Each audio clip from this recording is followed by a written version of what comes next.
Low-carb zealots love to use Innuits as an example of their diet, but there's some problems with that. Hey everybody, it's Jason Blaha here. I thought I would chat with you guys and gals a little bit about this today. And let me be clear when I call this out, I'm not against low-carb diets. I've used them at different points. I have endorsed them for certain contexts, for controlling things like water weight, GI tract distress, certain types of inflammation. And I think so at certain points, even for physique purposes, I think low carb diets, very, very low carb diets where you go under 50 grams a day, I think they can actually be very useful for many people.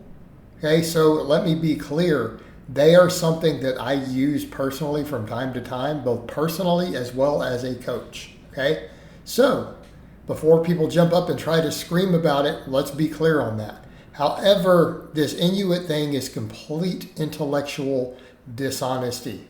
Okay, and a couple of reasons that we have to look at it that way and why it's a terrible example. Number one, it's actually like people attempting to appeal to nature. Well, this group of people, because they were some tribe somewhere, that it's natural, that it must be, look, this is nonsense. This is not how you determine what is healthy. This is doesn't work. Right? You need to measure, look at data, look at what's going on. Because again, if we were to come up with a modern diet made of foods that we made completely in a lab that cured cancer and caused you to live to be 200, would you appeal to nature? Of course not. And I'm not saying that we're going to do that or that we will ever do that or that it's even possible. But you see the problem there. In that case, the unnatural diet would be, clearly superior. So we have to look at data. We have to look at information. All right. So some issues with using the Inuits. A few things. Number one, their lifespans are pretty short. So the average lifespan of the Inuits on their traditional diet, okay, but then they'll try to claim, well, they've changed their diet. So no. The average lifespan when they were on this traditional, very low carb diet, the seal, blubber, and fish, and and all this, and whale, with almost no plants, their average lifespan was 50 years old. All right, this is also too young for any atherosclerosis being developed from excessive fat and no fiber, no antioxidants. All right, this is kind of too young of an age to see enormous impacts of this. So again, we don't know how much that's going to have on heart attack because their lifespan is too short. But that's the problem. We're using a population with a shorter lifespan than the average American. Right, and we know the average American diet is bad. So this already creates a problem. We already know the standard American diet is bad.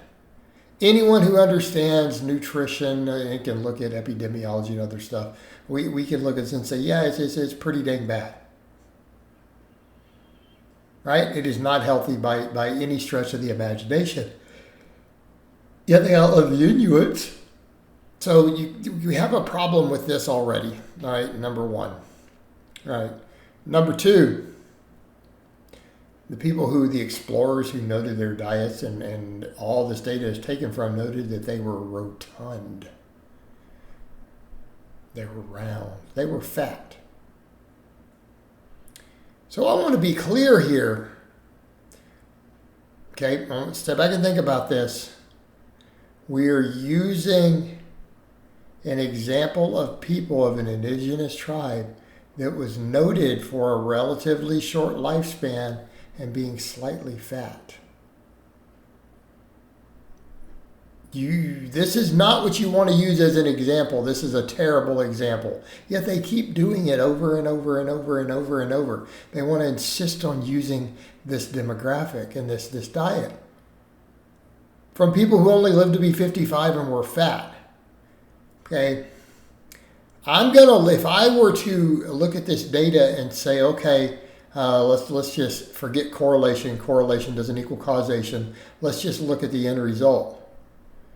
So if we remove correlation doesn't equal causation and we say correlation does, this diet is correlated with dying by 55 on average and being fat. That's what you're suggesting to us. But there was a natural diet. Well, natural for people in a very unnatural extreme environment. Okay. Oh man, it's going to get more so. It's 2 points. Third point. They ate a lot of raw meat. Raw meat. Raw meat has glycogen. When we cook it, it breaks it down very, very quickly. But fresh raw meat still has some glycogen. So they're still eating higher carbohydrate. Still eating higher carbohydrate, potentially in many cases, than the people on keto diets. Right? More minor point, because it's not always true. All right, number 3. Number 4. And this is another problem. People who are pushing this for ketogenic diets. Turns out the Inuits, due to their traditional diet, have a gene that makes them resistant to going into a state of ketosis. What? Let me state that again. It was determined the Inuits have developed a gene that made them resistant to going into ketosis.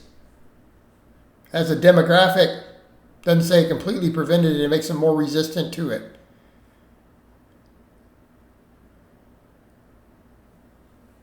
Why would they have developed this gene other than this gene seemed to be necessary for them to survive? Because the whole population was on a ketogenic diet for generations. Thousands of years, due to the region they're in. The food's available.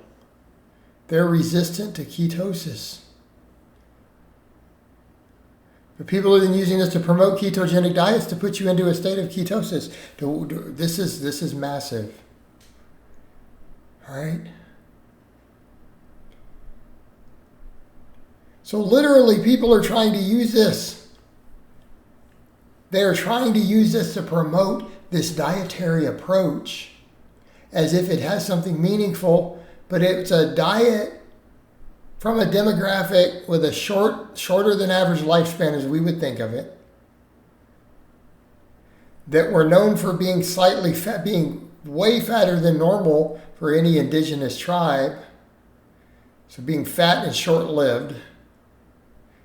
3, due to the nature of the food, still probably had more carbohydrate than we would have expected from these type of foods. And then the big one, number 4, they're resistant to the metabolic state this diet creates in everyone else, the other 99.999% of the population on Earth.